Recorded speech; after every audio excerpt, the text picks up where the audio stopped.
Boss Going man live life. with Boss Man. Going live like a boss. But like a boss. And CR Poll says it was supposed to be 11:30. I actually had the original time wrong, so I'm sorry about that. It's 10:30. We're here now. We're live with the band Meat Hook Mandolin. On the electric mandolin, we got Will Smith. Hello, Hi, I'm the meat hook.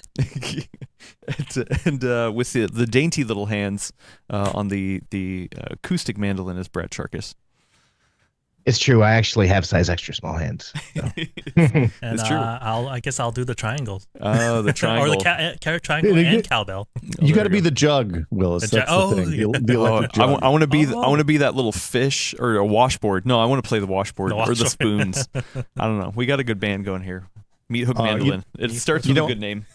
I asked the San Francisco Orchestra conductor once why the triangle player gets paid the same as all the other orchestra members, and he was like, "Well, when the triangle messes up, you hear it way more than when everybody else messes up. Oh, you know. It's the high stakes. It's the highest stakes of instruments. So Yeah. don't mock the triangle player, Adam." Yeah. No, I'm not mocking the triangle player at all. Washboard's where it's at. Yeah. The full hillbilly, Retro Sean says. Yes. I mean, except for Willis, we're all from the Midwest. Or I'm from or the South. East. Oh, okay. Yeah. Well, you're the most hillbilly of all of us. And Tennessee you went is- I'm from the mountains of Tennessee. the mountains of Tennessee. There were places near my house I was told not to go because I might be as a child because I might be mistaken for a revenuer. Oh, okay. Yeah, which is a real thing. It turns out. Did you go there anyway? I mean, when I was Despite in them? high school, one of my friends' dads had a cabin up there. Weird. I don't know. So that was a popular beer drinking spot because it was relatively unplagued by the man. Okay. Good friend to have. This explains Yeah. so much about you, Will. I Yeah. think. Look, I had what a misspent youth. Yeah. Formative experiences. Yeah, Formative exactly. It happens to the best of us. Happens to the best of us. Also, what happens to the best of us is the full nerd. We're here. We're spinning up the hamster wheels, making sure everything's working. Let us know if it's not. Hopefully, our internet problems have fixed themselves in the time that we have last seen you. Also, for those of you who are here, all the fine folks who are here for the pre-show, don't forget to get in your last minute entries for the giveaway, because at 11:11 we're gonna the giveaway is over. The luckiest time. Yeah, and I might even pull the winners live on air. We'll see how it goes. Wow. If enough people want it, I'll do it. And CR Poll says, "Ooh, Brad's here. I have a question for him. Get in your questions, and I'll hold on to it for later." Thank you, Willis, for putting Anyway, the the answer's boxer briefs. Okay, nice. A little bit of both. Yeah, why not? Yeah. A little stretch, a little snug. Yeah, there you go. Yeah. I like it. That's right. We're here to talk about this GPU, the Gree. We've got the Gree in the house, and then I added another segment, Brad. Well, second, we're talking about some reports of Intel CPUs crashing games. We'll talk about that, and then third, a last minute addition is that article, Brad, about the NVIDIA app, the new NVIDIA app. So Okay. we'll chat about that. Fun stuff. No, I haven't had too much chance to play with it yet, but I like what I see so far. Can't wait to talk about it. Yeah. Braden says he already has 15 entries in 15 entries. for this combo. Was there a maximum that you can do? Or I mean, there's a daily. There's a daily entry, and then other ways to get entries, but no, I don't think there's a maximum on the daily entries. I was psyched to see it for a crowd just the day after we announced this, or 2 days after. Bethesda and AMD announced their own Starfield bundle. For just one of those, they're doing a giveaway. Yeah. So if you watch the full nerd, you have way better odds of landing one. Yeah. Oh, Four yeah. chances or five? Oh, How many we have? We have a bunch. Five. We got 5 of them. I have sullied at least one of these bundles. So Did you lick it or did you just open it? I opened it. I've been like manhandling it, Sniffing it like and all. showing You it off for the video. You can make it up to him by getting one of those like 80s style like portfolio pics, the glossy pictures, and smiling, sign it and throw it in there. No. Thanks for being a friend of the show. Yeah, I don't think people want that at all. Head down to for the mall, sure. get your glamour shots done, Adam. You know, I think that's the way to go. Well, I don't need to go to the mall for that. I got Willis. He's a pro photographer over There you here. But do you have enough feather boas and like soft lights and Vaseline to smear on the lens, the whole thing? Oh, you've been here. You know, we've got that little I know, area I know. over in the Yeah, office. that's true. Yep. We got a full kit just for that. also, no, Ziv. I'm not gonna put like a brick in one of these boxes and be like, "Ha, gotcha." It's a joke. It's not an actual no. And CR poll. Oh, okay, yeah. Good question. Maybe yeah. We'll bring. We'll save it. Yeah. We'll save it. So hopefully you can listen back to the recording later. Thank you for getting that in. I'll answer it. Oh, you want to answer it now? No, I'll answer it then. Make sure you come back Yeah, for the whole thing. Yeah. Yeah. All right, let's get going. We got some fun stuff to talk about today. How are the hamsters doing, Willis? All the hamsters are good. Yeah? It's rolling and spinning. Okay, It's spinning good. All right. cool. My hamsters feel a little hungover, but I think I'm good. Yeah, Not me, the actual Hydrated. hamsters. yeah. Yeah. Hydrating hamsters. All right, we got an ad read. Okay, so all let's right. Willis, get your radio voice This going. voice and this voice going. All This- right. Hold this on, week. Radio I need like voice. 2 seconds. Oh, I've made some 1001, adjustments. 1002. It's crooked. That's more the than 2 camera's crooked, seconds. Adam. I'm You- sorry. Okay, I'm good. Thank you. Thank you for humoring me. All righty, Liv. Let's do it. Let's do this. All right. Oh, I got to Here we bring go. up my notes. Okay, now we're ready. All right. This episode of The Full Nerd is sponsored by Falcon Northwest. If you are looking for a kick-ass, reliable work or gaming PC, head over to falconnorthwest.com and configure the rig of your dreams. In this episode of The Full Nerd, we talk about 7900 GRE reviews, crashing Intel CPUs, and NVIDIA's brand new application. One take, baby. Bam.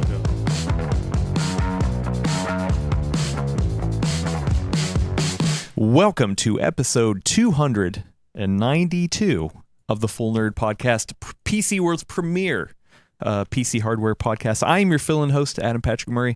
On the line, I've got two bearded gentlemen, both of them from the East Coast. Well, one of them's from the South. But yeah, we talked about them in the pre-show. Anyway, I'm not going to go over it again. Brad Charkis is with us. Hello, Brad. Hey, I don't want to get too far into this, but someone on staff had a new member of their family born in today. Nobody had their own kids, but extended member of family. So I just want to be the first one in the YouTube world to say, welcome to Earth, Riley. Welcome to Earth. Welcome to Congratulations I like to everybody. I like that. Welcome. Yeah, good job. You did it. You got here. And you know who else showed up? Will Smith. Thank you for showing up, Will. I appreciate I'm it. here, beard and all, Adam. Always glad to be here. Yeah, I like it. I'm also glad that Willis is controlling the verticals and horizontals over here. What's up, Willis? Hello, everyone. Happy Tuesday. We have a fun show today. We're gonna talk about some good stuff. But before we get to that, a couple notes. These are the final minutes. The final minutes to get in your if you were watching it live, get in your submissions for the AMD Starfield CPU and GPU bundle. Beautiful hardware. There's a link in the description. Willis posted in the chat too. Get your last minute submissions. The contest ends while we are still live at 11:11 Pacific Standard Time. I wish I could play that final countdown music. The final, yeah. we'll sing it. We'll hum it. or something. We'll hum it when it hits 11. Remind me at 11:11. If enough people want, I will draw the winners on air. We have 5 of them here, so your chances are something out of 5. I don't know. Also, after last week's discussion with Gordon about his AI overlord that he's training while he's off, we got some really good names on Discord and people in the comments about like what he should call it.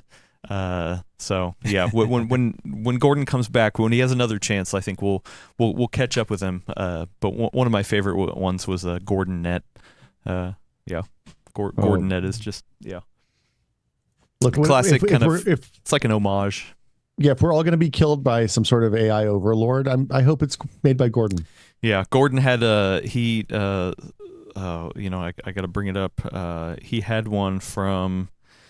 Oh, I don't think I'm going to be able to find it quickly enough, but he had a really good one that he's feeling, and he got it from a buddy of his. So yeah. Anyway, that's the housekeeping. I guess we're going to get going into this first topic. The GPU that I have in front of me that's not Starfield themed is the AMD Radeon RX 7900 GRE. That stands for Golden Rabbit Edition. I heard earlier somebody in the YouTube chat say that, or maybe it was over on Discord, that this China-only release, they after the Golden Rabbit, or after the Year of the Rabbit, they didn't want them anymore, so they just dumped it here in the rest of the world. So they've moved on. So we got it. It's a GPU, like I said, that's been out since mid last year. Was released to China only, and it was I think it was relegated to SIs and OEMs over there. So there were some people who had imported it and reviewed it, but it never officially came to this market until today. So it is a known quantity. Nothing brand new, but I kind of jokingly called it. It cost a lot more overseas. Oh, really? Oh, okay. Yeah, so that's new at least. Okay, I did not follow the pricing beforehand, but yeah, so it's a $550 GPU. No, yes, $550 GPU, and along with it, we don't need to get into it, but AMD also announced yesterday. Today's Tuesday. Yesterday, they dropped the price of the RX 7700 XT. Instead of $450, now it's $420. Yep. Yeah. So go blaze it up with a 7700 XT if that's within your budget. But yeah, so there's a review video on the channel. Will was kind enough to sit down and look at some benchmark numbers with me. Yeah, so we're not going to show off benchmarks in this video because you should just go watch that. But Will, what was your overall take on this launch? I mean, it seemed fine. It's like it's almost as if they positioned it directly in the middle of the competing products, so that the price would be somewhere in between the two, less than the faster one and more than the slower one. Yeah, it's weird, right? Yeah, it's how it goes, right? Yeah. So I mean, the numbers, I didn't run a ton of stuff, but at the same time, I was also running the numbers for the super refreshes. So we actually had 4 GPU review videos go up in the past week. A lot of benchmarks that I ran and people had to go over. Brad, remember you asked for this. I know. Welcome to my home. I did ask for this. What are your thoughts? I know you've had a chance to peek at the numbers. Yeah. I've read some reviews. I haven't had a chance to watch all of y'all's yet, but I'd skip through it quickly. No offense. No, it's fine. I totally get it. Yeah. Yeah. But yeah, I think it's a really, really well-positioned product to come out now. Again, now that NVIDIA dropped the 4070 Super to 550, so this is the same price as the 4070 Super, and it trounces the 4070, not Super, the 4070 non-Super. Non-Super, yep. Non-Super. So it's the same price as that. It has way more memory capacity. It's way faster in price. Like everything that you would say about AMD cards, they offer typically faster rasterization performance. They have more memory. They have better value if you only consider those two things. Like, to me, this is the epitome of that part. Like, they did a really good job. Like, $550, I feel, is a good price for this. And I would no-brainer consider it over the 4070 Super if I didn't have a deep personal need to have NVIDIA software features. That being said, I think DLSS and everything else NVIDIA has going on these days means that the 4070 Super, just $50 more, is still a super attractive card for a lot of people, I would think. So I think this kind of negates the 4070. It also kind of negates the 7800 to me. Like, they dropped down the 7700 XT, but this is enough faster than the 7800 XT that I wish they dropped $20-25 off the price of that. I feel like it would make a lot more sense. Which could be coming. I should check Newegg to see how far those 7800 XTs have dropped. Oh no, that is not 7880 XT. That is not a real product. But yeah, it is an imperfect 7900 XT. Is how a lot of people are thinking about of it, but the numbers were more in line of like a 7800 XT Super. If you just looked at the numbers and kind of how things are running. The 7800 XT. Wow, the cheapest one is still 500. So that has not really budged too much. Still a good card, but the thing that's interesting to me about it is I think it, especially at the price range it's a really good 1080p 1440p card, seems like. Especially for people who are playing like the thing that you sacrifice going AMD over NVIDIA is the stuff like the high-end path tracing in Cyberpunk and the frame generation features. And at that resolution, at that price point, like the NVIDIA cards aren't performant enough to play those games in those settings either. So like you're really losing nothing going with the AMD card at this point, other than DLSS. And I think at this point, I think I'm comfortable enough with FSR2 that it feels like they feel like the penetration, the market penetration on who's supporting FSR versus DLSS is the decider in the games you play, rather than is one technology better or worse than the non-frame generation versions of those techs, if that makes sense. That makes total sense. Kind of looped around to that the weird way, but yeah, no, I mean it was fun. This I should point out this model specifically because there is no quote unquote reference model. This is the Power Color Hellhound 7900 GRE. Three fans, and actually, what's the name of that when two of them are one size and one of them's the smaller size? I thought there's like it's like wonky.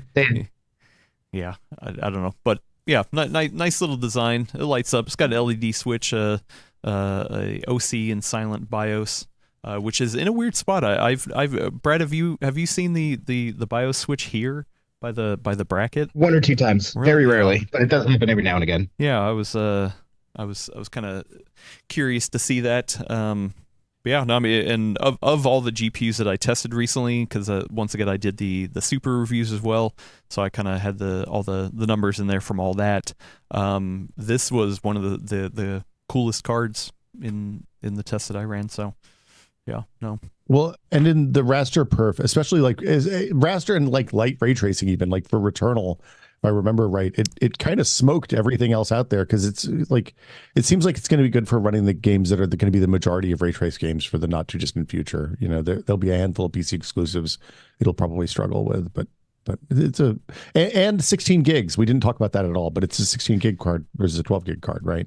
Yeah, but it does have a more narrow memory bus. Some people are asking, I guess it's overclock potential, because it is kind of clocked down compared to the other ones. So yeah, where the 7900 XT is a 320-bit memory bus, the 7900 GRE is 256. The max clocks on the 7900 XT is 2.4, where on here is 2.2.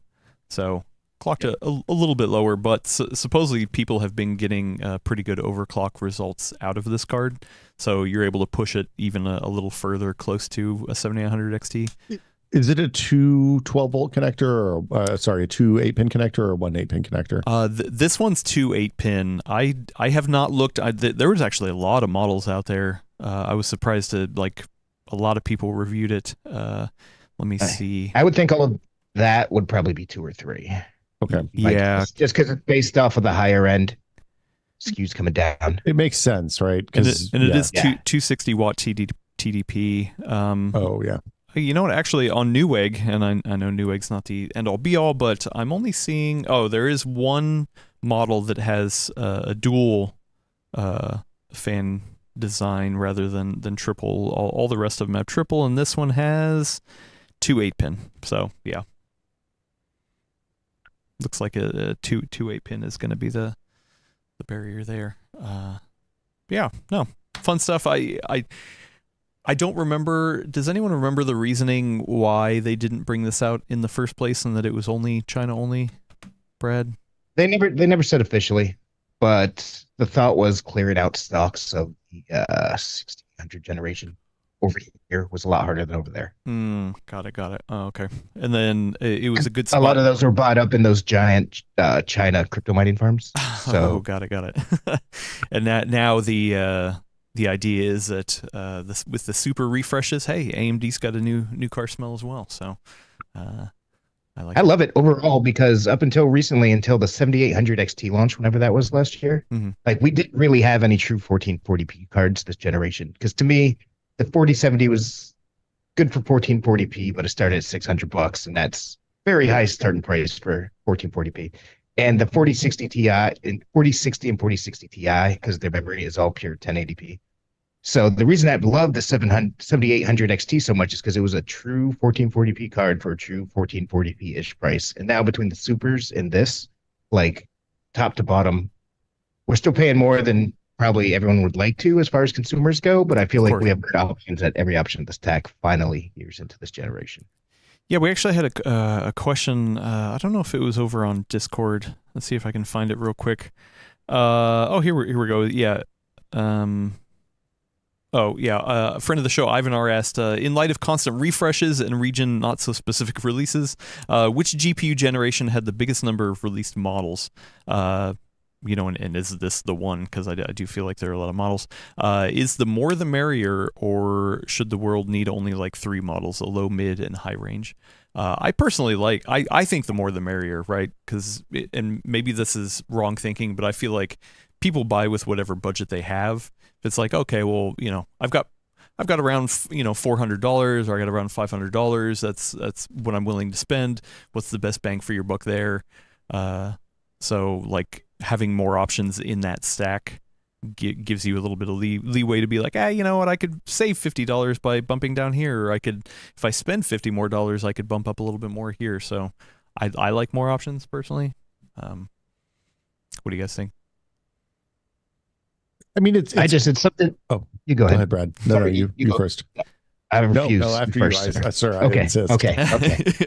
I think we just always are going to see it for every generation, and we especially have since 28 nanometers, so whatever that was, the 900, 1000 series for NVIDIA, because the lead times of these have stretched out for so long, and they need new products to sell new computers every year and stuff like that. And the processes do get better as they go on manufacturing these dies. So it gives them room to release slightly faster products for slightly better prices.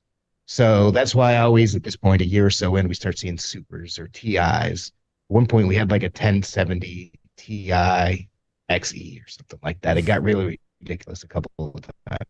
But I don't mind seeing that. One, because I think more choice is always good for people, even though towards the end of generations, it kind of becomes like choice paralysis almost because there's so many options out there. But, if they weren't able to do this and compete in this way, like it helps consumers and NVIDIA and AMD and Intel to be able to release updated products that are slightly better than before for around the right compete price. So I don't mind the overall trend. The other thing I was going to say is that the start of this generation, we were still, the manufacturers, the add-in board manufacturers and NVIDIA and AMD were still firmly dealing with the aftermath of the pandemic, right? The supply chain impact on the pandemic. Yeah. And so a lot of most likely they were way more conservative in things like board choices and memory configurations and all of that than they would be, and even yields and stuff on the parts, because they weren't sure what was going to be available when and how they were going to do. Like the board designs are probably crazy compared to what they normally were. And at this point, we're getting into a part where the supply chain is more manageable and they know what's coming and they can make informed decisions rather than extremely conservative decisions about how they're going to manufacture everything. So, and we're seeing that across the board. Like we saw that in the difference between the first gen Steam Decks and the Steam Deck OLED, and we're seeing it in console refreshes and stuff like that too. So, it's iterations. Iterations can be good. Yeah, I dig it. Sorry, real quick, Brad. You're cutting out pretty good on your internet. Just heads up. Sorry. No, it's fine. The Ziv, a friend of the show, Ziv, points out, I feel like region-specific cards are a bit weird. When you get to wider release, it kind of muddies the purchasing decision. How many times have we seen region-specific things like this? I feel like it's not very often. You see them fairly often in China. Like you will see extremely weird, like normally, like what are they doing that? Yeah. Because they have such a large crypto mining and internet cafe presence out there, Oh, and it's right good close point. to the hub of operations. So it makes sense they release a lot of things for China. But the weird part is you normally don't see them come to the U.S. after that. This card did release originally in China. Now it's come to the U.S. That's the unusual part, not the fact that it's necessarily a niche thing. It's just that it's spreading.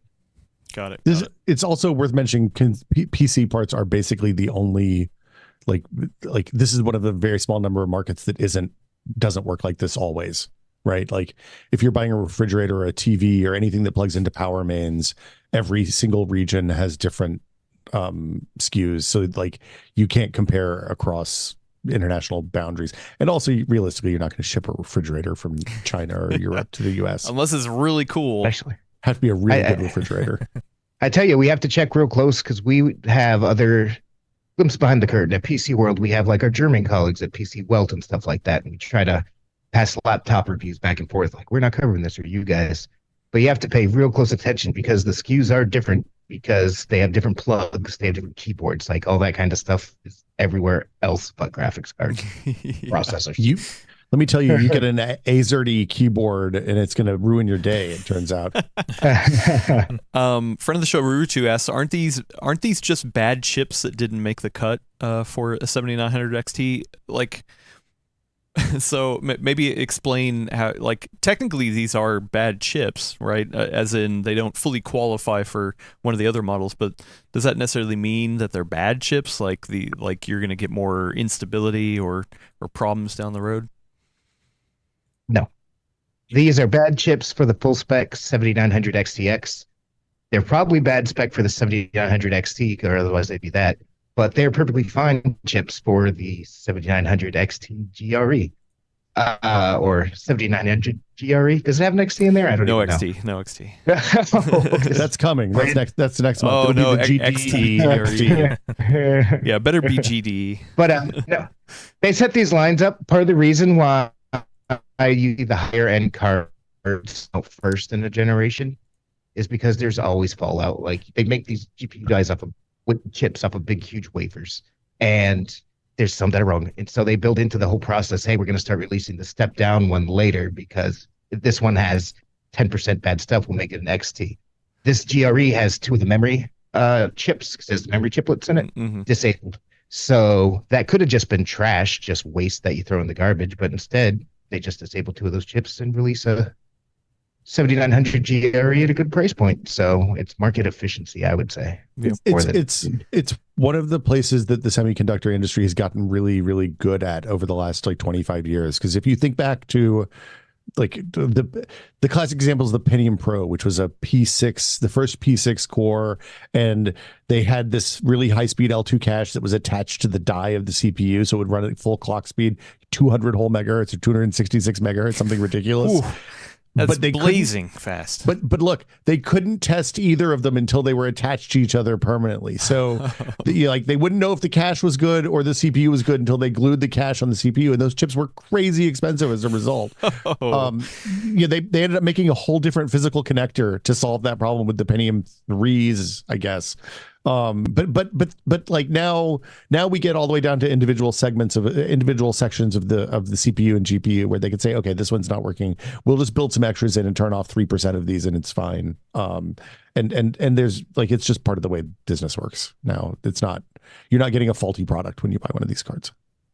It's just like parts of it don't work the way that it, that it would for a higher end. So, okay, well, it's only 80% of what this other thing was, so why don't we just make a model that's 80% of what this other thing was?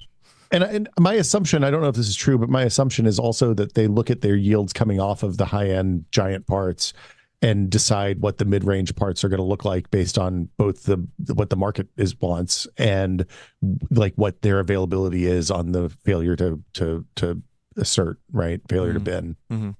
So. And people in the chat pointing out that that's one of the reasons why chiplets has been such a big hit. Friend of the show, Skeet Sayer, said that. Yeah, because if a part of the chip, or if one of the chiplets is not working properly, that doesn't mean the whole product needs to be bad. Just throw it away. That's one of the problems with monolithic, right? Is that so. Yep. But even inside monolithic dies, they can say, okay, we're going to disable these 4 cores, and these other 4 cores are going to be active. So true. Fun stuff. Yeah, the 7800 GRE. There you go. Go pick it up today at your local PC hardware store. Just kidding. I wish there was more of those. I'm sad that last year wasn't the year of the rat, because I would have loved to have some sick golden rat metal edition. Golden rats on the covers of these video cards. I think that would have been rad. Rats are cool, man. Yeah. Okay. I did like. I think it was. Who was it? Wendell had it like jazzed up his thumbnail for his review video with a bunch of like Chinese New Year kind of decorations. Yeah. It was really pretty. It was really pretty. So yeah, go watch the review. You know, if you're in the market for a $550 GPU, which actually, you know, I did ask ahead of time what this specific model cost, and I don't think they ever told me, so I should go to Newegg and see what it is. If there's no price, it's free. That's my rule. Right? Yeah. Oh, hey, it's free 99. Are you out of your mind? Let's see. GRE Power Color. Fighter. No, it's not the Fighter. Hellhound. Okay, so this is a 580. So, what is that? A $30 premium to get this bigger card. That's what you should expect. I would expect to pay. I know the Sapphire Nitro version is, or Pulse. Nitro version. Pulse is up around $580 or $600 too. The Nitro is 580. The Pulse is 550. Except for the white one is 10 more. It looks like the only other one that's right at 550 is the ASRock Challenger. I can't speak to the Hellhound. I haven't tested any of those, but that Sapphire Nitro for the same price, man, I'd be hard pressed to turn that down. I really love Sapphire's design. Yeah, well, you know, and actually so now that I'm looking at it, there's only one that actually hits $50 more. This Asus TUF version. It hits at 600. The rest of them are between 550 and 600. So it seems like a pretty good bunching in there, rather than sometimes it's like, oh, okay, well, the MSRP, you know, for the actual card is this, but for a AIB model, it's $100 over. Doesn't look too bad on this one. So cool. I dig it. You're gonna have to keep it for another 12 years for the cycle to be back in the rabbit. Or there you go. In the chat, Magnus Nilsson says Golden Rooster Edition. Yeah, it can be a rooster as well. There we go. Yeah. When is the rooster? I forgot. Oh, 2029. 2029. Okay. Well, yeah. It'll be a collector item then. The distant future or 5 years from now, you be the judge. Yeah, one of those two things is right. The next topic. Let's move over to the next topic. This one is an interesting one. I will say, somebody you might know, an up and coming writer for PC World. His name's Gordon Mong. Had kind of tipped me off to this story, this developing story. You should watch out for him. He's really making a name for himself, for sure. He pinged me about this story over on Tom's Hardware that is titled that. By Matthew Conister, titled, "Is your Intel Core i9 13900K crashing in games? Your motherboard BIOS settings may be to blame. Other high-end Intel CPUs also affected." So there seems to be this small little groundswell of people who are having these problems with high-end Intel parts crashing in specific games. It looks like the reports, and even this Tom's article, which is linked in the description, has a number of people who are reporting across different parts as well. It seems like the i9 and the i7 for both 13th and 14th gen are having some crashing issues. Who's it? Hassan over at WCCF Tech. Also Jared, also at Tom's, has seen these as well. Hey Adam. Yeah, hi. Will, you've been having some problems, but yeah. So some of this still seems to be needing to get like ironed out because there's still a lot of like misunderstanding of what's going on. But it looks like this is happening on a lot of boards that have the default power limits to set to unlimited. So, just kind of go all the way kind of thing, rather than an Intel spec, which is like for these parts is about 253 watt for the PL1, PL2. So, Will, you've been having some crashing problems for sure, but a lot of it you thought was down to RAM. Do you think you're getting hit with something? Well, so when you sent me this link yesterday, first thing I did was reboot and jump in the BIOS and see what my settings were. I'm on the auto settings. Mm-hmm. I also like the symptoms that described here are pretty much exactly what I have though. So it's random crashing. I get the DirectX video not available one occasionally. More often in the games I play, it triggers anti-cheat to the point that I got banned from Fortnite briefly. Mm-hmm. The way we talked about this a little bit before, so I apologize for repeating, but the easy anti-cheat games almost always will crash if I'm running at full speed, if running the 55x multiplier on the CPU. And the way easy anti-cheat works is it scrambles up all the memory that the game uses and writes everything to specific registers. If it detects any corruption at all at any point along the way, it assumes you're trying to monkey with the register and just crashes the game without generating a Windows crash report or without putting anything in the like a crash dump in the Fortnite folder, which is what I get pretty consistently running at the full speed. Mm-hmm. I haven't played any of these oodle affected games, and I generally just set my CPU to run at a 52x multiplier using the Intel overclocking utility now, which has solved the problem entirely. So it's possible I'm not hitting the peaks. Like I said, when I went in the BIOS, it was set to auto, but Gordon and you and some of the other articles about this seem to imply that it was set to auto and reporting 253 watts max, mm-hmm. which several people implied was not a reliable indicator at all, and that I need to manually set it anyway. Yeah, it seems like the reports. This Gordon Maung had even sent me some links to Reddit discussions. But Reddit, eh? Yeah, Reddit. Yeah, good old Reddit discussions. Some people have had some success with undervolting, I love undervolting. My understanding is only weirdos undervolt. Is that true? Hypermiling, whatever. Or underclocking, things like that. So these really hard, these really hard power spikes seem to be one of the culprits. I did reach out to Intel for comment on this. Let's see if I can bring up the note. This is per Intel, quote, Intel is aware of reports regarding Intel Core 13th and 14th gen unlocked desktop processors experiencing issues with certain workloads.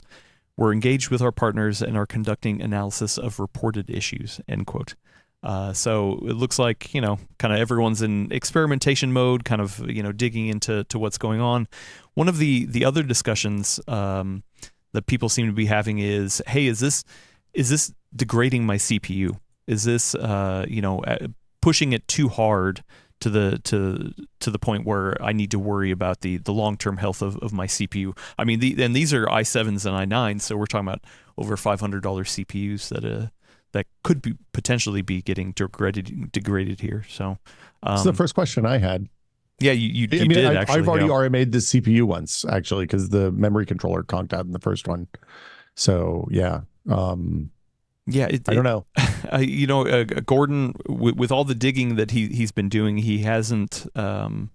He doesn't have an answer there. It's like it's kind of a little too early to tell about degradation and all that kind of stuff. So, that's something that people will have to look out for. There are reports of some people saying, yeah, they've RMA'd CPUs. The other thought that I had too is that this almost kind of feels a little bit similar to what we were experiencing with AM5 last year, and how like they were feeding too much power or voltage, and it was frying some motherboards or CPUs. Once again, this kind of points to the thing we keep talking about of motherboard manufacturers wanting to have the best performant option out there, so it just they really can juice the numbers, which is good for performance when you need it. But sometimes you're just too close to the flying too close to the sun, like Icarus, and it can melt you. The thing I'll say is, like, the BIOS settings are confusing and difficult to use, to the point that, like, when I went and opened this up, I couldn't manually change it off of auto because of some other setting that was triggered somewhere else, and that I'd flip somewhere else in the BIOS. And the error, not only did it not let me change the setting, it wouldn't throw an error that would say, hey, this is locked because of this other setting. So, like, my option is, I guess, to reset my BIOS settings to default and then keep changing one thing at a time until I can get into the PL1 and PL2 speeds and manually set, or PL1 and PL2 power limits and manually set those. And I wonder what else I'm sacrificing to get to that point. I'm already running.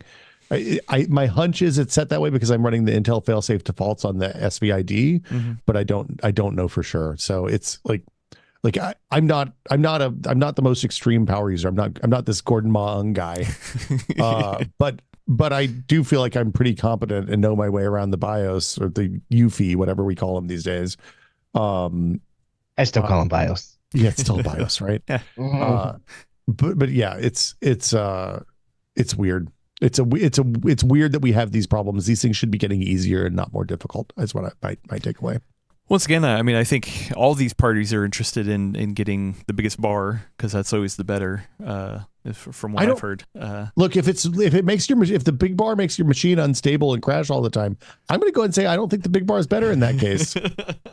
I don't know. I look at the chart and it says the biggest bar, so it's got to be better. I don't know what you're talking about, Will. Look, if all of my complaints would go away if they had a button that was like, hey, run my memory at the specified speed and run everything else at Intel stock, and make it really clear how to do that. Because most of them, like ASUS is ASUS Gigabyte. I haven't had an MSI board in a long time. They're all guilty of this, and it's all like ASUS multi-core enhancements are on, and that means you're overclocking the heck out of your front side bus, and you're going to have weird problems. Like, I just want to have a stock. Here's what the default clock speed is. Yeah, I think that is the hard part about it, is that a lot of people, when they buy a motherboard, they'll either not go into the settings and fuss with anything, or go in and be like, oh, well, here's an easy button to overclock everything. Why wouldn't I overclock? And yeah, maybe stability is a problem with that. I mean, we've talked about this before, but for production rigs, like our video editing machines or our streaming machines, we prioritize stability way more than performance, because it needs to have uptime. I mean, when you're just gaming, whatever, you can maybe deal with some crashes here and there. I mean, Will, God knows we've been dealing with some crashes in Helldivers too, and we're still going back. I haven't had any crashes in Helldivers. That was mostly you when you were playing on your handheld, I think. I'm having it on my small phone on your desktop as well. too. Yeah. But I mean, like, if my computer goes down, I lose money. I don't get paid, right? Like, if I can't use my computer, I'm not going to get money, and that turns out I feel strongly about that. Yeah, I almost feel like sorry, let me back it up. The Z790 refresh board that I used to test 14th gen in was a Gigabyte board, and they redesigned their UEFI. I actually like it. They did surface things a little bit easier on the easy mode, or their whatever they call the easy mode of the UEFI, and they kind of had a checklist off to the side of like, hey, just give me the optimizations, or hey, make sure I get 6 gigahertz on the CPU, or I can't remember the other ones. Run it with the E-cores off. So they had some default stuff like that on, but the main one that's always on, unless you check one of the other ones, is optimizations. I went in there. You can't actually check that off, and there also is no check mark. I would hope in the future maybe motherboard manufacturers would have another check mark in there that's like, hey, you know what? I want stability mode, and yeah, maybe it's like an Intel stock kind of thing. Whatever stability means for that manufacturer, but yeah, just an easy switch to be like, hey, you know what? Actually, I just want it stable as hell. Just give me that. Yeah. That'd be nice. Brad, what is your take on this? I think it's clearly some issue somewhere, because this is on the developer side. This is a subsidiary of Epic that's saying, hey, we're having problems with these. On the game side, both Fat Shark, who made Vermintide, and there was somebody else confirmed they're also seeing this kind of thing. And Jared, who we've interviewed, had on a bunch of times. I love Jared from PC Gamer.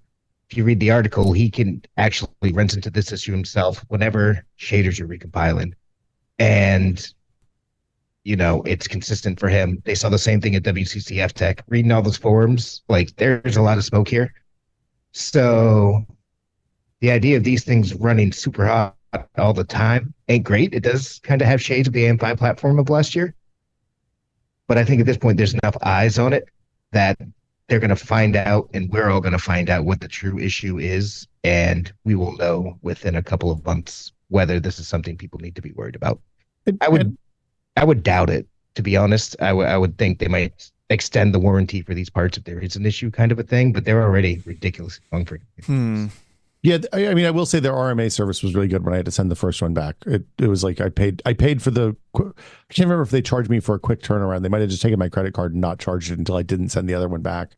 But it was like 3 days. I had a new CPU from the time I called support. It still can be hard That's though. awesome. Yeah, if you don't, but if you don't have something to throw in there in the meantime, or if if Backup machine. yeah, something Yeah. like that, especially if it's for work, that can be a real pain in the butt, for sure. I mean, yeah, I think I would be curious to hear if there's anyone in the chat. I don't think anyone's mentioned. Sorry, I haven't been watching it that closely, but if anybody's been experiencing those problems, let us know, or over on our Discord. I know Gordon has definitely been trying to compile some stuff together to get these reports and kind of have a deeper understanding of it.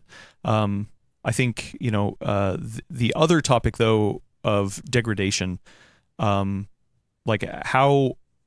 worried should somebody be that if they're having these crashes like this, that these CPUs are getting hurt in the long run?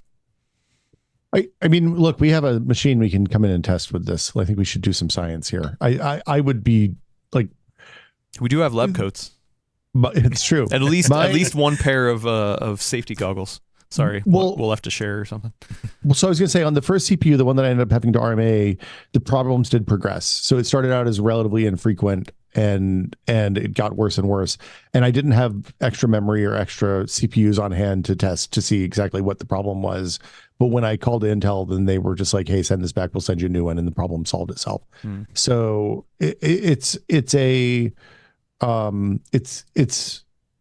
like I would be moderately like I would take the time and go in and set your defaults and run your stuff at lower voltages if it was it's what I'm going to do as soon as this episode's over. Reboot the computer and dig into the BIOS. Or learn how to undervolt. That's always fun. Yeah. Yeah, or get real into weird stuff like undervolting. For what it's worth, Rad, the Epic subsidiary who brought to the attention on the developer side, says they only see it in a small fraction of the chips of these SKUs that they're seeing. So they're only seeing it from these SKUs, but it's only a small fraction of the 13700K, 900K. It's probably the ones on the enthusiast overclocker, bigger bar, better motherboards, right? Yeah, Probably. that would be my guess. Yeah. Which are always the loudest as well. So, so who knows? I mean, it is one of those things that we got to kind of wait to see. Once again, if you are having these problems, let us know. I'm curious to hear. Yeah, it's definitely something to keep watch, and I will be in touch with Intel. Hopefully, in the future, they'll have some sort of understanding or comment or fix around this, and we'll just keep watching it for now. I tell you what, though, man. Yep. Motherboard makers need to get this under control, and if they can't, the chip companies need to. That's firmly what I believe. Like, I don't think the stock option out of the box, even for these bigger, far better kind of motherboards, should be, run full tilt, damn the torpedoes, maximum power, whatever you can cool, you can have. Like, I think systems should come out not being allowed to run faster than whatever Intel or AMD has rated it for, and then you have an option somewhere to say, okay, flip on these optimizations now, because this is one from Intel this year, one from AMD last year, and just motherboards have been getting crazy with the power delivery. It's part of the reason when Tilt was spelling out the Falcon Northwest that I reviewed, I specifically asked for 14700K instead of 14900K, because power is just getting to be a problem. Yeah, I mean, you're absolutely right, and it's not like the people who are like if I'm having this problem, it's not like I went in and turned up a bunch of settings. I mostly put the motherboard in, hit reset BIOS defaults, and then set the XMP profile to whatever the memory that I paid for is, and that's it. It's not like we're getting in there and doing crazy stuff, which is still technically an overclock.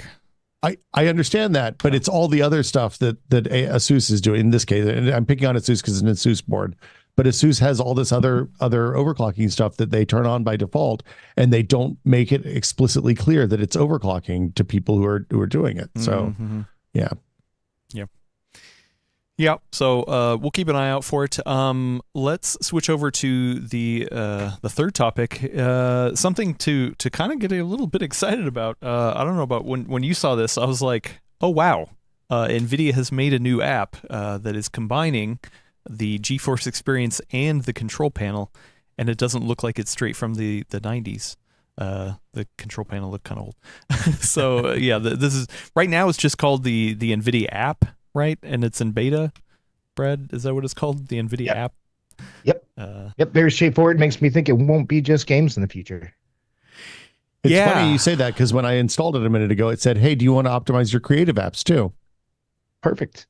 Yeah. Well, through through GeForce Experience, you could always get the studio drivers as well. So yeah, like, Brad, have you had a chance to download it and poke around? I haven't. I've been out all last week. Yeah, so I have not either. Will, sounds like you're the only one who actually has hands on this. Once again, it is in beta, but you know it's got some changes. Once again, it's trying to put together the idea of easy optimization and driver updates of GeForce Experience with the NVIDIA control panel, kind of all in the one place. First up to talk about though is that guess what? This does not require a login. To run. So during the beta, during the install process, I upgraded in place over. I think GeForce Experience is probably gone from my computer now. Let's see. Yeah, it seems like it's not here anymore. When I went through it, asks a series of questions. Do you want to update your apps with new settings, all that kind of stuff? And the last one was, do you want to get promotions for games you have installed? And I said no. And if I had said yes, it would have made me log in at that point. By saying no, it didn't make me log in, which that's unusually self-aware on the part of a giant multinational company, that people don't like logging in for stuff. I don't like logging in to get drivers. That always feels icky to me. Yeah, I mean, this is a big kind of about face because I mean, this was what year was that? I mean, I was here. I remember talking about it on the show when GeForce Experience required a login. Right, Razer was the first one that did news. That. Yeah, that was bad. I actually broke that news back in the day because NVIDIA had this big, huge. They released a big glitzy driver full of features. Blah blah blah blah blah. At the very end, oh yeah, we're going to start requiring a login if you want to get any day one any drivers whatsoever. Yeah, I mean, look, I mean, you can still download from the website manually. You just don't get the notification in the pre-install, right? Yeah. They walked it back after I raised the hell over it. Yeah, but like at least this way they're giving you something in exchange. Like here's the thing: they know who you are and what's on your computer when you install this software, right? Whether you log in or not. Mm-hmm. It's just that they have an email address when you log in that they can say, "Hey, here's some stuff." I don't like. I feel like if they're giving you access to deals, and the deals that they get are usually pretty good. Like right now, there's a Call of Duty Warzone XP boost or something. It's usually for games people actually play. It's stuff I'm excited about. It's free games. Like the game that I worked on, we promoted through this at one point and gave out a bunch of keys for free to people who just happened to be signed into GeForce Experience on that day.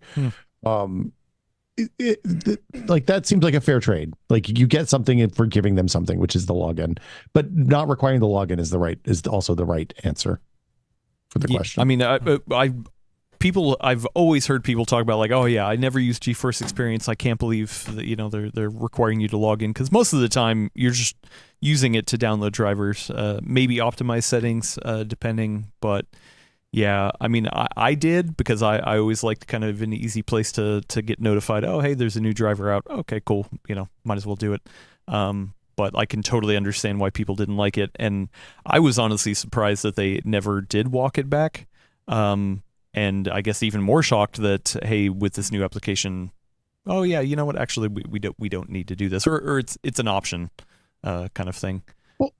Well, and the thing that NVIDIA gets from it isn't like, it doesn't seem like anything nefarious to me. They, for example, they reach out to developers and they're like, hey, if you do DLSS support in your game, then we'll give you promotion on the GeForce experience or dole out keys for cosmetics or something like that, which is that helps people promote games, which is arguably the hardest. Like, every bit of making games is hard, but also promoting games is the hardest. Also making games is the hardest. Starting making a game is like, the whole thing is really, really hard. But promoting anywhere you can get free promotion for a game, especially like an indie title, which NVIDIA is really good about promoting, is incredibly valuable to the community as the whole. It, like, the rising tide lifts all ships and all that. Well, real quick, somebody's asking, now that you have the new beta installed, do you also have the old control panel, or did that get wiped as well? I will look and see. I can share my screen if you want to see stuff. The old control panel seems to nope. When I right click, nope, the old control panel's still here. Oh, okay. So yeah, and it seems like there's some stuff from the old control panel that's missing, like the setup multiple displays thing isn't in here yet that I can see anywhere.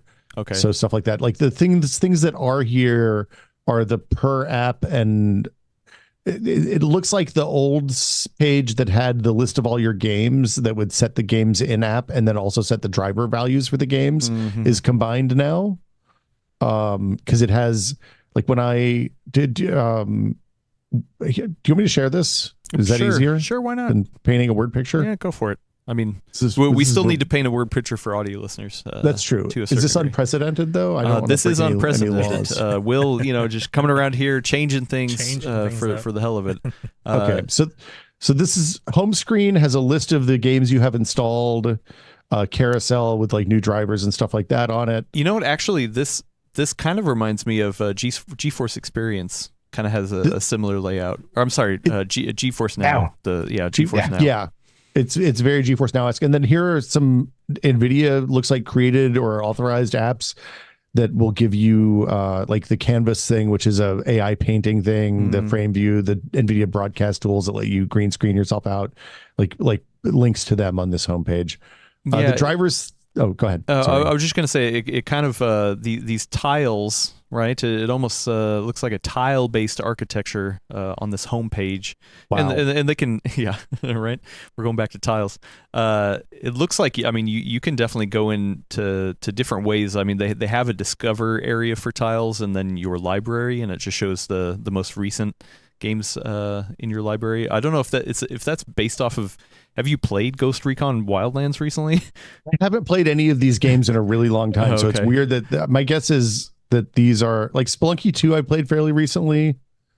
Okay. So we're not necessarily knowing how they're pulling this list, but you would think it's probably from recent. Mad Max, yes. My guess is that these are games that they have the promotional relationship with that happen to be installed on my computer, but I don't know for sure. Yeah. Once again, this is in beta. This is not a full release yet. Got that carousel. Could you go into the settings real quick too? Yeah. So the settings is the same thing as clicking on this graphics tab over here. So the settings, here's the GeForce Experience part is up here in this top. I don't know if you can see my cursor, but it's like, this is the in-game settings. So stuff like anti-aliasing, DirectX mode, DLSS support, etc. This is when it changes the config file of the game, right? And then down here is the driver settings, which used to be in the NVIDIA control panel only. And this is where you can set like how many frame buffering and frame rate and all that. And they have, I don't know if the pop-ups will show, but it has nice pop-ups that actually has copy that explains the more complicated features in there, which is nice. Oh, okay. Can you click on the global settings real quick? Yeah, global settings. Then, so there's two tabs. There's right program settings, so that's per game, and then global, or I guess game and maybe creative application, things like that. And then there's global settings. Yeah, so if you want to set go ahead. I'm not seeing what I was hoping to see because I hate the control panel. I loathe the control panel. I've done editorials that need to nuke it for years. But there's a lot of things you have to do around their new features that you have to go in there, like the RTX video super resolution. You have to go in the control panel and set what level. You have to do the RTX HDR, the new stuff. And I saw an RTX HDR option in here, but I'm not seeing a lot of the options I was hoping to see for the nittier, grittier stuff in the control panel. Yeah, But a lot of it is here. This is a big improvement, it looks like. yeah. It's like looking at the stuff that's not in the control panel. I don't see a G-Sync setting in here for turning on G-Sync on your monitor. Oh, okay. I don't see like I said, the multi-panel display configuration. I don't see the thing that lets you set your resolution frame rate, which I guess is now in the Windows control panel theoretically, but this one always seems to be more reliable to me. Yeah. And like maybe the surround vision and physics settings don't matter anymore. But yeah, so like I'm curious if they're going to keep rolling stuff from the control panel in over here. It seems like they've gone for the stuff that I tend to hit the most often. And I love that they're combining the in-game settings and the driver settings in one panel. That makes a lot more sense to me. Oh, and they still have that's great. They still have that slider of how you want to configure it. So do you want quality or do you want performance? And there's spots in between depending on which one you want to go to, and then it shows you the changes. Yeah, it doesn't give you the little preview anymore, which I guess makes sense because I'm sure that was an incredible pain to generate all those screenshots. But but yeah, so and then the last stuff is the driver's page looks just like before, but they do actually have the patch notes on this page now, which is fabulous. Oh, yeah. Nice. Excellent. And the settings page looks like you can turn on the overlay, stuff like that. I'm curious if they still have the 99% frame rate or the 1% frame rate in here on the overlay. I don't know if I could turn the overlay on without turning on a game. A lot of mouse latency stuff. Yeah, which is nice. And where, if you want, there's the login. Oh yeah, I see the overlay. It's just showing NA. Yeah, it's a lot of NAs right now. Yeah, and then if you want to log in, it's the top right corner, but it didn't require you to do it. Yeah, and you can also turn off the overlay. You can still turn off the overlay if you don't want to have the overlay on, which is usually what I do unless I'm specifically using it for something. The last thing is this redeem tab, which is where you can get your coupon codes for specific stuff like that they email you about or whatever. So I'm curious. I mean, do you own Call of Duty?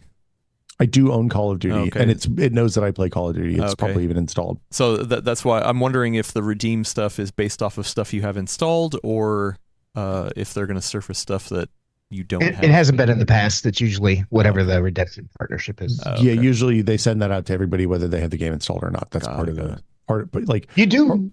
yeah. Sorry, I thought you were done. You do No, get some pretty decent rewards through there sometimes. Like I've gotten some different Call of Duty drops and Witcher cosmetics back in the day and stuff like that. That's funny. Yeah. I've never. I didn't even know that was in the old GeForce experience. So I just always used it for getting new drivers. I think it's funny. You can tell we're on the full nerd because Will said you get the full patch notes here now, and all of us mucked in ecstasy. Yeah. Oh, is it not? I guess it isn't it's like the high points, Yeah. but it tells you Yeah. which games they're adding support for. It's so And great. yeah, He did that, and it was just collectively went, "Oh yeah." And if you click on the three dots in the lower right hand corner, is that to reinstall the driver? Yeah. Okay. that's so, for the existing one. But look, I also get the details for the one I have installed. So Okay. yeah, this is this probably isn't the full patch notes because I think they usually blow out each of these sections more. Yeah. But it's like the stuff that I care about. Like, is this the High one level. that supports whatever game came out this week? And it is. Huh. Well, okay, then first thoughts, I guess. I mean, this is obviously brand new and it's still in beta, but Will, are you feeling good about this? I mean, I feel less. I was worried that they were going to require a login, which would have bummed me out. Mhm. It continued to bum me out. Like, I think it's a good first step. I would like to see the other stuff, like the G-Sync and all the settings that are still locked in the control panel, available as an option here. But I would call myself cautiously optimistic about this. Okay. Well, and I mean, obviously, I think there's ways to bust it out too. Like, I mean, it seems to be similar to GeForce Now, so maybe you could just get rid of the GeForce Now separate thing and roll that in there if you have it. Yeah, or the creative application stuff. Obviously, they link to it. Ideally, I'd like that to handle all of the updating for the NVIDIA broadcast and all the other NVIDIA crap that I have installed on my computer now. The one thing I was disappointed about is I think Mike's article maybe made me think that GameStream was coming back, but it seems like that's still on the death list for NVIDIA. So never going to return. I don't expect that to return. Yeah. Boo. Moonlight and Sunlight are good. Interesting. Well, Someone yeah. in the chat did ask, Yes. is there going to be RTX chat in the NVIDIA app? You guys think? I know Oh. Brad was excited about Yeah, 'cause- RTX chat. Yeah, what was that last week? You could download that RTX chat, the demo Yeah. that we saw at CES. Would something like that go into this? Probably not, because that is like a huge install too. Well, I think it's actually pretty clever just looking at what Will was doing, how they have that section at the bottom now for all their different To stuff. link out They to had it. Yeah. They had teasers before and advertising spots that would scroll by in GeForce Experience, but I think it's really smart to be like, all right, are you a streamer? Install NVIDIA Broadcast too. You want to stream games? Here's Mhm. GeForce. So I could definitely see them adding something. I think RTX chat is supposed to be a rough tool to get developers thinking and nerds like us to play with. Yeah. So I would Yeah. doubt if that specifically winds up in there. Yeah, this feels like the stuff that they're going to put in that's more polished and more ready for a mainstream audience. Because like this is there, I don't know, hundreds of millions of people that have this installed in their computer probably. So they're not going to put the weird janky stuff in. Like you'll note that the RTX remix stuff isn't in here, even though that's available now too. But they do have GeForce Now, which clearly they want to push. The NVIDIA Broadcast, everything in here is pretty mainstream, except for maybe the iCat, which is their image quality AB tool, which so yeah, I and also it's worth mentioning when you hit get, it just starts installing it. It doesn't like prompt a download that you have to go click in downloads. It's just like, yo, we got you. It's installed now. But You're good. it's still installing a separate application. Correct. Yeah. Okay. Yeah. Yes, that's correct. Because I think that's the bigger thing too. Is that well, I guess Brad, how do you feel about that? Would you rather have Broadcast and our RTX chat, whatever, like in this app, so this just becomes the end all be all of applications, or do you still like having separate applications for certain things? I don't think those applications will run in this app. It just installs them and then you can run them separately. But if they could, like, would you want this to be the one-stop no, shop, you or won't. do you like having separate apps? I like separate apps. I don't want 15 different processes that are high-end, powerful stuff that need GPUs hogging up my computer for no reason. But I like what they're doing here because one thing I do think both AMD and NVIDIA, like they criminally underuse ways to make people aware of features and products that they might like. And I Mhm. think that little bit at the bottom of the NVIDIA app homepage is a good way to get that across. Mm-hmm. I'm installing Broadcast right now, and I will tell you in about 10 seconds if it shows how it integrates with the app. Yeah, because somebody said, a friend of the show, Coffee, said GeForce Now and Broadcast are already integrated. In the So home tab, yeah. So once you install it, the get changes to an open. oh, and is it a separate application? It's a Probably? separate standalone okay. application. Okay. Yeah. Okay. Interesting. Yeah. So interesting stuff. Yeah. I mean, I guess then the bigger thing is comparing it to AMD's software, because I mean, the AMD software has had a lot of changes. There are some people who think AMD drivers are still very unstable, things like that. But it also does get a little complicated, at least for me when I use the AMD Adrenaline software. Sometimes I'm like, oh, okay, wait, where are the specific settings for that? Oh, I need to go into games and then into settings, not into settings to change the settings. So sometimes that can be a little confusing. And anything to make things more clear is always better. Brad, what are your thoughts on the AMD Adrenaline software? I thought it was better than GeForce Now up until now. The NVIDIA app looks pretty good off of what Will's just showing on the screen. I'm going to reserve judgment until I can touch it myself, but it looks like NVIDIA's always had excellent software engineers and stuff like that. Their delivery method, their interface was clunky and broken up and bad. And, getting this all in there in one place looks pretty slick. I also personally really, really like Radeon Adrenaline Edition. I agree. Some things are hard to find, but that's because they give you a wonderful level of granular controls, being able to do all kinds of things, which I appreciate as enthusiasts. Probably everybody doesn't, but I think they're both looking good these days. So, 2 notes. The app is using 240. Sorry. Oh, bless you. Got you. That was a horrible sneeze. The app is using 214 megs of memory right now when I pause my my display. Okay. And they also pulled out all of the broadcast stuff. So they pulled out the Twitch and YouTube streaming support from the app couple other things. They said that was to reduce the install side, which seems a little fishy to me, but it is lighter than the GeForce Experience app, which which always seemed a little heavy. And like it's basically been pegged on 0% CPU the entire time I've been watching it. So good. Wow. Okay. Well, that's exciting. Yeah, I don't know. I don't know who else gets excited about application launchers like this, but Oh yeah. I mean, I think it's nerds. a step in the right direction, right? You know, GeForce Experience was very maligned, so yeah, people all across the board. But yeah, maybe this finally brings everyone back together. it's interesting that they're not calling this the GeForce something, that it's just the NVIDIA app. now. Yeah, I mean, it's so generic. That's why I think like there's a lot that they can put in there, right? Because it's like, it's an NVIDIA app. They don't have to tie it to something specific. I think I was looking at Will's screen there, and one of the bits at the bit, and we're talking about CUDA for machine learning and stuff like that. So I think that might be why they're going to use this as the hub for everything. It makes sense, and also you could choose between studio and gaming drivers. The whole it's many of the same questions from the GeForce Experience install, but yeah. Did they give any indication of when the full release is going to happen, when it's out of beta? Or is it one of those things where it's like, it's technically a full release now, we're just calling it beta because it's always a work in progress? They didn't, nothing that I saw. This is version 10.0. So I think that's continuing the numbering from GeForce Experience, probably. Maybe they just rebranded. This is version 10.0.22631. No indication of beta in the version number, it seems. Oh no, sorry. That's my Windows version. I apologize. Wrong one. Hold on. I don't know how to see here we go. GeForce Experience 10.0.0.499/P. Okay. So I guess P means preview. I'm looking at the latest GeForce Experience download, and the version number starts. It's like 3.27. So I don't think it lines up. No, never mind then. Yeah. They've been working on this internally for 10 versions. That's a lot. Yeah, right.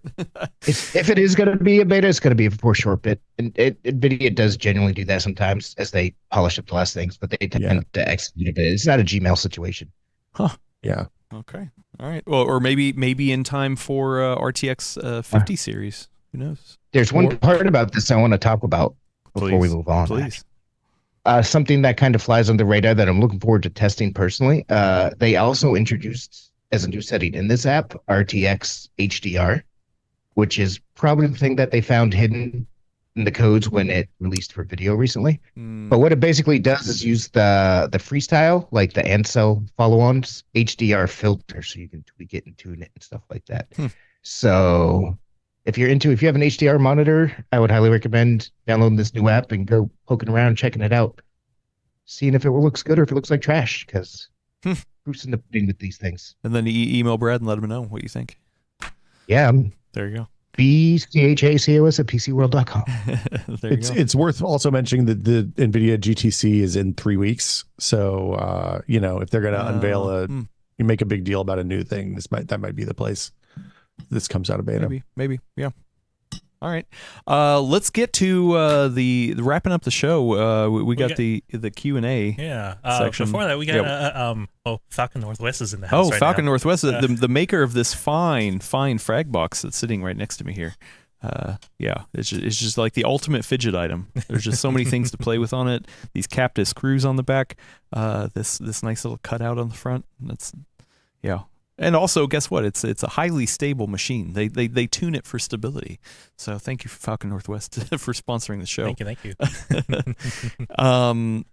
Let's get to viewer Q&A. We got some questions. If you have a question right now and you're watching live, at PC World in the chat, that's the best way for us to see that, and we'll hopefully get to it on here. Or if you're watching or listening to this later, which I know a bunch of you do, get over to the link in the description for our fine Discord channel. We got awesome folks over there, and we have a channel in there specifically for questions that need answering. I'm going to get to another one. That one's for Gordon asking about car stuff. That is not relevant. How can you say that? There's a couple that I didn't get to last time that I wanted to get to. Retro Sean, a friend of the show, Retro Sean asked, do we predict Xbox will announce their own Steam Deck-like machine that lives with the Xbox ecosystem with Game Pass? So this was before that big what was it, podcast or whatever, talking about the state of the industry kind of thing. So that question is already kind of answered, but I will say this morning I did see about some sort of Xbox front end. Did you see this, Brad? I don't think we wrote about it on PC World, but I think I saw an article. Let me see if I can bring it up. It was some sort of like launcher, something where you could bring in all of the God, what is that? GOG has the Galaxy, so you would essentially connect the all one of that your, it brings everything in. Yeah. I did. Oh man, where is this? I saw this. I should have brought this up earlier. Well, I was going to say the thing that made that, like one of the things that came out, I can't remember if it was in the podcast or in a follow-up story, but Phil talked about one of their short-term goals is to make all of the games that you've bought on Xbox digitally playable on cloud instead of just Game Pass games, which does not entirely, but in a lot of ways makes your Xbox content available on PC handhelds, right? Like you can run xCloud streaming on Steam Deck, on Aura, on all of those devices really easily. Well, I mean, yeah, I mean, or anything where you just want this kind of like easy front end launcher. I mean, we were talking about it recently about having some sort of like a thin Windows client. This is not it. I think this is more like oh, hey, you know what? You can kind of launch everything from here. But if it has enough features and it's easy to use, yeah, especially on these Windows-based handhelds, it would be something to be able to pop in and be like, oh, you know what? You don't need to have your own front-end launcher. You can just launch Windows into this. And sure, full-fat Windows is still in the background, but it's at least a launcher that kind of people can get used to. I mean, I don't know why you need to do that. All the handheld manufacturers that are shipping Windows are building their own great software that runs on top of it and makes it even easier to launch your games no matter what front end you use. Slash sarcasm. I love it. I see. For me, the part that would be really interesting is if Xbox they could do a Game Pass handheld, sure. I mean, but personally, cloud-based handhelds don't jazz me up that much. But I would be interested in an Xbox-branded handheld gaming system that has the stripped-down, handheld focused version of Windows that I've been begging for a year now, and perhaps Microsoft could take like its Xbox Series S chips, the APUs that they already have, and figure out a way to convert that into the handheld form factor, because now it's been out for 3 or 4 years. It's a couple generations old. We're already seeing the Xbox Series S go on sale for down as low as like $225. I think I saw it over the holidays. So they can somehow get that Xbox Series S chips into a handheld form factor with Windows working good. I would be very interested in it. Maybe. Yeah. I can't find the article. I don't expect it wish I would have necessarily. saved it. Yeah. Yeah. I would love that. I mean, that sounds great to me. Also, Gordon is in the chat. Hello, Gordon. Wild Gordon. Hey, Gordon. Appears. Wild Gordon. Wildest of Gordons. We summoned Gordon because we were talking about cars, and then we were talking about cars. Oh yeah. Oh, that's right. what brought him. We did get a super chat from friend of the show, Skeet Sayer, $2 Canadian specifically. Thank you so much. Said, will Microsoft's new I can't remember the name of whatever their upscaling tool is, make DLSS, XeSS, and FSR moot? It's going to depend what it is. Like, we still have no idea what exactly it is. I would not be surprised if it's a mixture of a front end and a back end thing, like two different aspects of it. They've already started teasing it on the DirectX 12 blog, so there's definitely going to be some back end stuff for developers to be aware of. But it's going to depend. Is it supposed to be, an FSR or DLSS competitor? Is it going to tap into frame generation? Is this going to provide hooks to tap into temporal stuff, multiple frames, not just one? Like, all the implementation details matter when it comes to upscaling technologies. They just said they're going to start teasing at GDC, so we don't have long to wait. And true, yeah. Well, what's the best worst case scenario? Like, walk me through the best case scenario. This thing comes out and it's what? Will? What would you like What to see? FS? Oh no, go ahead. Yeah, I was just gonna say the best case is that we don't have to worry about cross-platform stuff anymore because it's just built the good ones built into DirectX, so developers only have to support one thing instead of 3 or 4.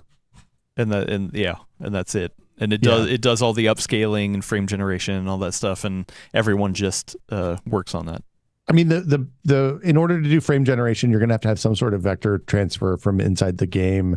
So there's have to be some developers. Like in a perfect world, the developers don't have to do anything; it just magically works on everything. I don't think realistically that's possible.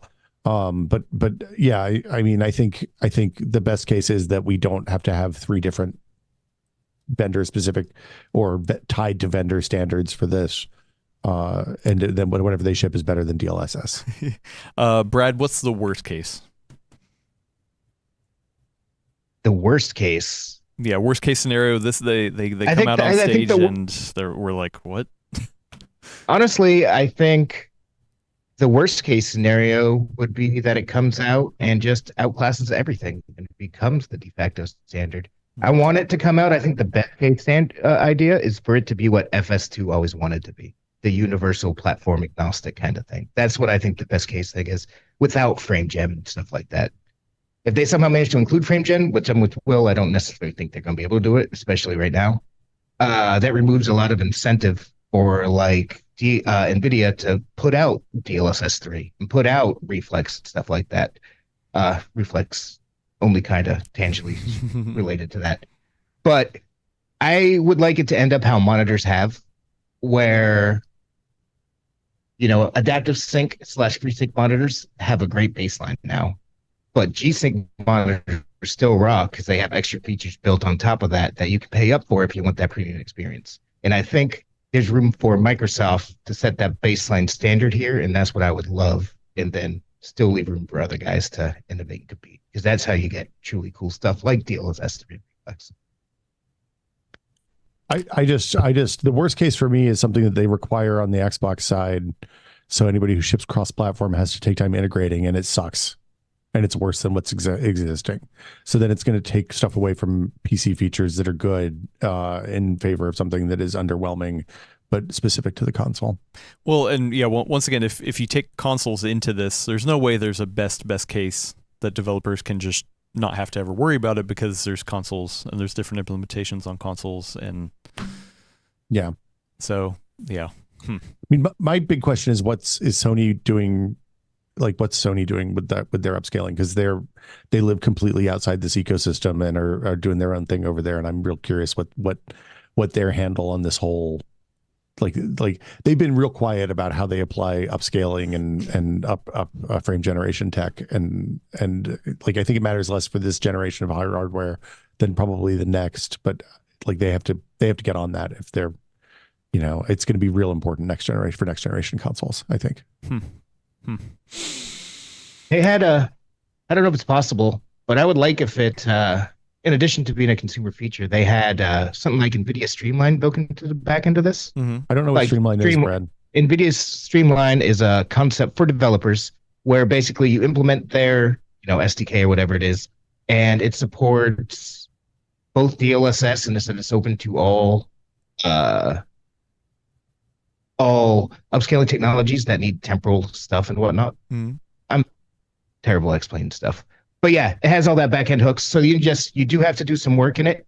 But as a developer, you can download Streamline. It has stuff in the back end. You do some work and you can say, okay, now it supports Intel XeSS and NVIDIA DLSS, because they're fairly close in the back end. You just need a day or two or just. It works. The thing, obviously, AMD never signed up for that. But if Microsoft would get something like that going and make it in a way so it's kind of so everything can be handled easier in the back end, so everything can be supported, I think would be a best case scenario too. That probably, yeah, because right now it's like they always say it's a half day, but it ends up being more than that because you have to build UI hooks and all that stuff in. If you could make the whole thing a smoother process, that would be good. Okay. Fingers crossed. Yeah, fingers crossed. We will see GDC. When does that happen? That's next month. Next month. Yeah, mid-March, I think. Yeah, we actually have our press passes, so we will be there. Ooh. hopefully do something around there. After St. Patrick's Day, so on the 18th is the GDC week. 18th. Okay, Yep. there you go. So yeah. It's Yeah. GTC and GDC that week, I believe. Oh, it's same time. Wow. Okay. Fun times. We had a question that I want to get back to. Friend of the show, TechNess Corner asked, anyone know anything about RTX chat? Brad, you kind of talked about it a little bit earlier. Can you maybe re-bring up re-explain what RTX chat is and how it came out?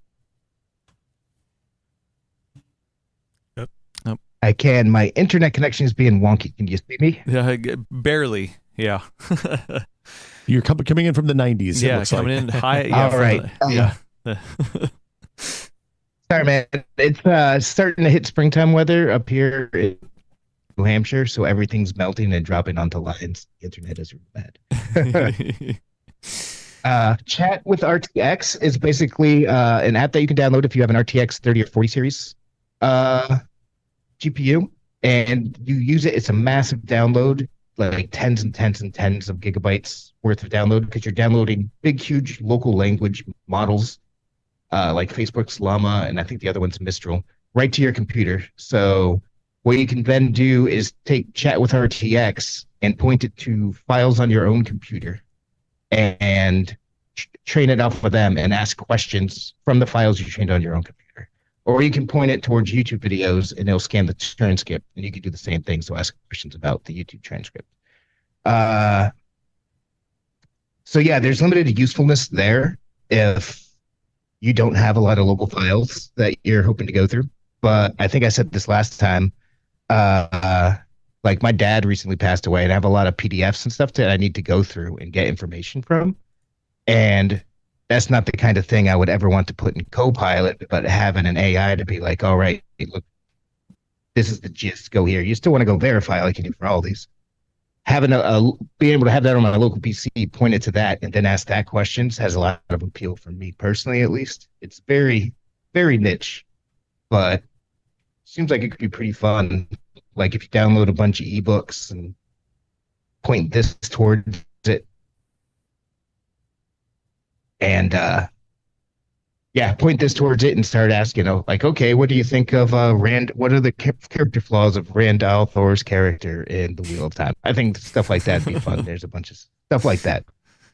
Wow. So does that mean I could point it at my the YouTube channel that I used to work on and be like, hey, generate a corpus of what I would say in a million circumstances based on transcripts in these 2,500 videos, and theoretically get what I would say out of it? Is that how this is going to work? I mean, It could. I've actually done that with Copilot and ChatGPT-4 and Bing AI and everything. Like, write a graphics card review in the style of Brad Charkis, or a CPU review in the style of Gordon Ma-Ong, and they do not a great job, but a decent enough job. Oof. That's funny. I would love to see that. All right, yeah, but you can download it now. I actually have been in talks with NVIDIA about maybe doing some sort of like live demonstration on the podcast where like we interview a chat person or something. Yeah, I don't know. The machine. Yeah, interview the machine. Try to break it.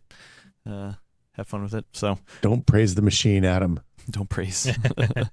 Yeah, it's just that giant server rack that they have in all the back of all their advertising stuff. Yeah, right. All right, we got a couple more, then we will draw some winners. I know people are waiting for it. So, Ziv. Hey, Adam, Yes. there's a question for me as well with my internet connection being unstable. We might want to get to that at some point sooner than later. Oh, okay. Yeah. Oh, okay. I'll just ask that one next. It's not technologically related, but friend of the show, CR Poll asked, Brad, what is a senior editor at PC World? Are there junior editors? Are there assistant editors? If back in the magazine days, there were, when we had 3-5 times the staff. Mhm. Still theoretically, yes. Senior editor is someone who's been doing it for a long time. You're expected to be, putting some brains into what we're doing, being a guiding light for folks who are around, some of the younger folks. Go along that, there's, there's editors, there's writers, there's associate editors, associate writers. So yeah, there's like it's like a little military ranking for dweebs with pens. It's all and it's different at every publication too. That's the best part. Sometimes the person who's like in charge of the thing is an executive or deputy editor. Sometimes it's an editor in chief. So like it's yeah. Yeah, when I first started working here, John, who was our editor in chief for several brands, he was only working at PC World, and his title was officially just editor. So we had people on the masthead who were left from the print head days, and they were listed as senior editors. And so there was all kinds of confusions because even within PC World, it's like, how is the editor above the senior editors? Words are weird. Yeah, the real secret answer to this question is that if you work at a publishing company for a long time, the only way to ever get more money out of them is to have a title change. So you have to you want to start low so you have more titles between you and the highest that they're gonna pay you for. So more jumps along the way. There you go. All right. Let me get to another question over here. Friend of the show, Ziv, asked, this is a tough one.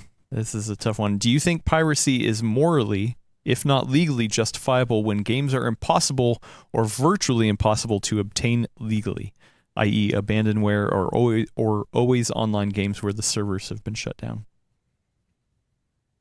I mean, I think abandonware there's a preservation aspect to abandonware that I think is really important, right? We have to, like, it's worth doing some light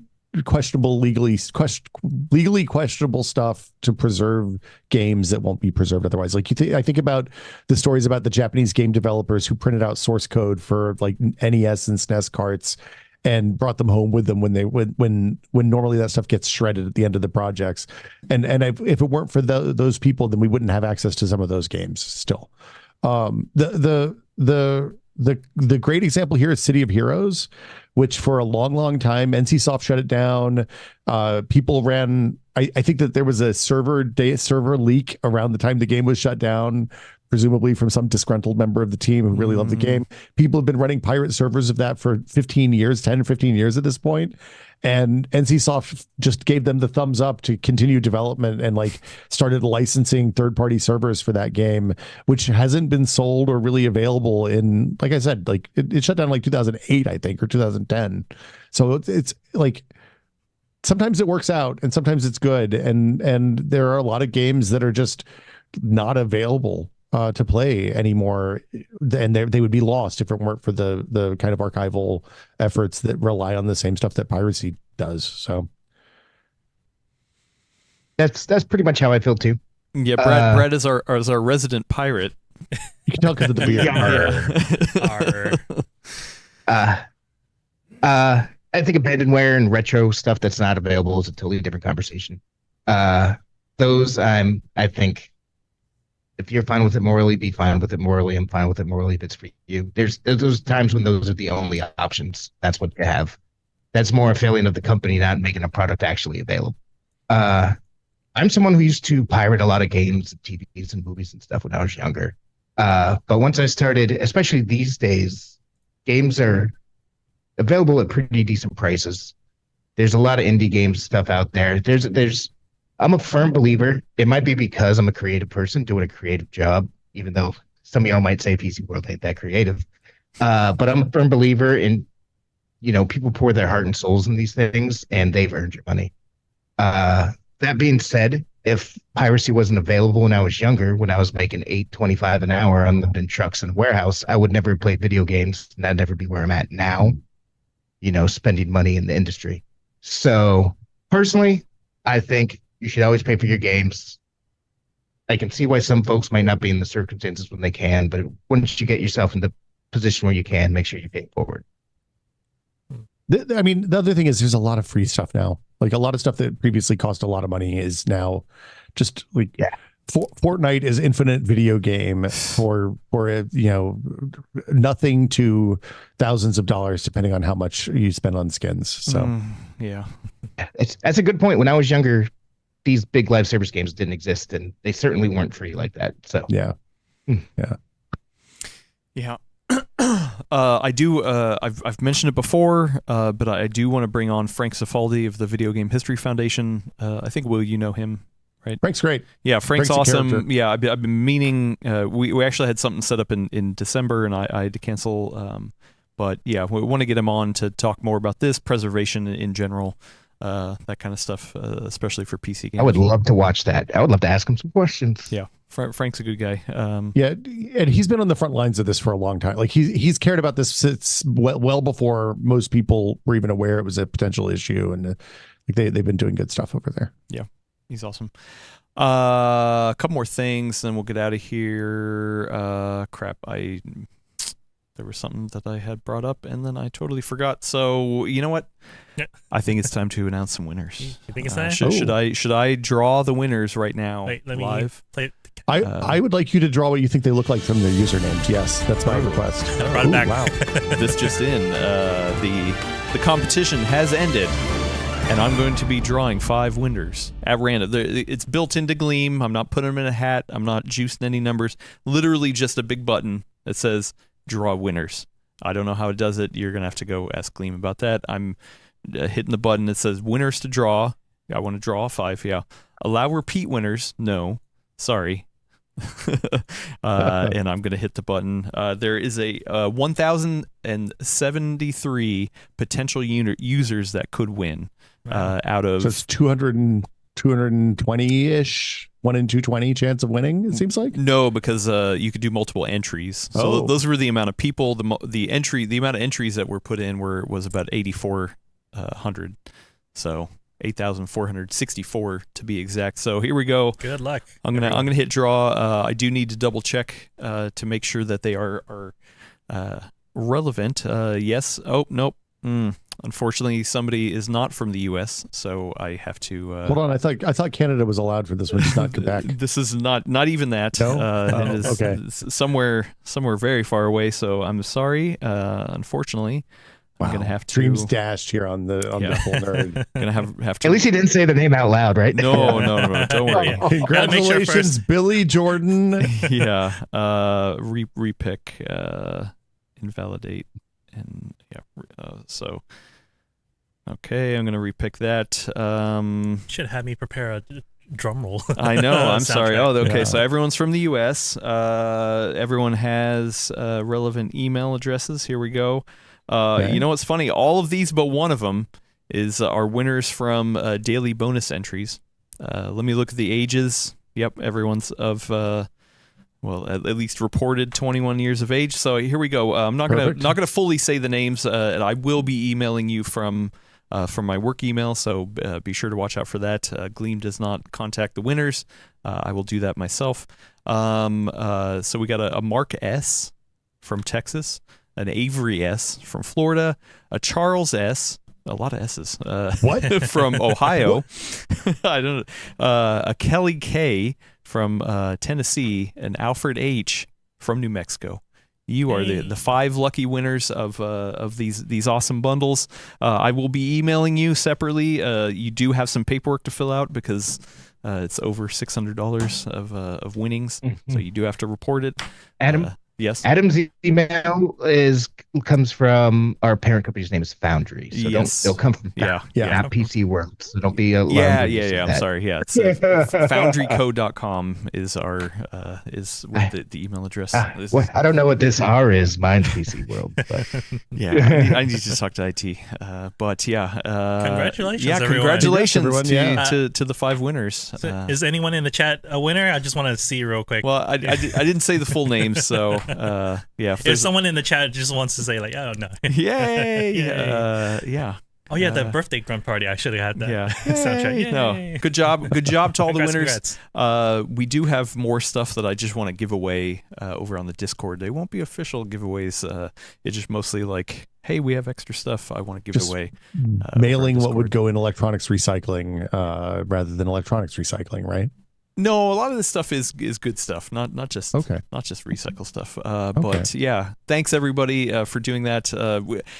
I did check again. We got even more reviews over on Apple Podcasts, and is just reading those reviews like if I'm ever having a down day, now I'm just going to go over and read the reviews on the podcast, because awesome reviews. Thank you for everyone who did that. And you know, Falcon Northwest is right. Every full nerd watcher is a winner in our book. So there you go. Big winner. I don't think there was anything else. I feel like there was something else I was going to bring up, and I still can't remember it, so it's probably not important. Oh, that's what it is. Next week, we have a special episode. I've had him on the show before, but my friend Mike from... I used to work with him. He's a CEH, a certified ethical hacker, a white hat, CISSP, whatever, all the acronyms. He does hacking, ethical hacking. And he's going to be on the show. Researcher. He is a security person. He's actually a teacher. He teaches right now. That's where we used to work together, and then writes books and things like that. He's going to be on the show next week. So if you have any security-related questions, we're going to talk about all things security. So if you have security-related questions, get those questions in over on Discord, because it's going to be fun. And I love Mike. We go back for years, so he's awesome. We've had him on the show before, but it's definitely been a couple years. And Adam, yes. I have a question for him. How does he feel about motion smoothing on TVs? We're gonna have to ask him. You know, Yes. we're gonna have to. I know his answer, but we're just gonna have to ask him. Okay. We're gonna have to find that out. Better That's- be the right one. Rash. Oh boy. is this the new Alien versus Aliens kind of stuff? Oh so. boy. Or the burger. Chicken burger. Chicken burger. Well, I mean, that's not Is even a hot dog question. sandwich? That I don't that's even not know. That was even a not a question. debate. It's Gordon not- was just wrong. Yeah, no. You go to Popeyes, and what do you ask for? Does it say on the menu Chicken chicken burger. sandwich or a chicken burger? It's a chicken sandwich. Yeah. Adam, we're going to Computex soon, so I'm going to show you all the fast food joints, what menu they have on there in their English menu. Great, and I will tell them to fix it. Be like, excuse me, Oh, no. sir or madam, that is a chicken sandwich. Is that meat ground? No. Anyway, and Gordon, thank you. We love you, miss you. Miss you, Gordon. In Falcon Northwest with the most pertinent question: can he ethically hack everyone's TV and turn off motion smoothing? That's Yes. the better question. That is a good question. I would fund that startup. Yeah, there you go. Check back next week where we talk to a security professional. It's going to be fun. Talk on the Full Nerd. To listen to us on the go, subscribe to us over on Apple Podcasts, Spotify, YouTube. Google Podcast is going away, so now it's just going to be YouTube Music, something like that. It's just YouTube. It's just YouTube. YouTube right now. Yeah, YouTube. Oh, you're already here, Sorry. so good job. Pocket Cast, anywhere that you can point an RSS feed to. Hopefully, we are on there. And please leave a review. Every time you do, somebody goes out and orders a chicken sandwich instead of a chicken burger, because you don't want to embarrass those people for ordering chicken burgers. Believe me. It's very embarrassing. I want to thank Brad for braving through the bad internet and being with us here today. Hey, maybe I'm being hacked right now. I can't wait till next week. Oh, yeah. 10 signs that you're being hacked right now. The article coming on PC World. Will. It ends with just like a long trail of A's as the keyboard locks up. Will, thank you for joining us as always. Always a pleasure, sir. It's always lovely to be here and hang out on Tuesday mornings. Yeah, thank you to all the winners for entry Congrats. people. Yeah, congratulations. Yeah, congrats. Thank you for listening to us. That's what you get for listening to the best PC hardware podcast out there. There you go. Is you get goodies. You get a chance to win fun stuff. Also, thank you to Willis for controlling the verticals and horizontals, and he's going to get us out of here. All right, thank you, Adam. Again, big congrats to all the winners of the Starfield bundle. If we would love to see how you actually build it later on. So if you're on Discord, also please join us on our Discord. We have a PC photos thread. Feel free to post what you do with it later on, how you build it. So we'd love to see that.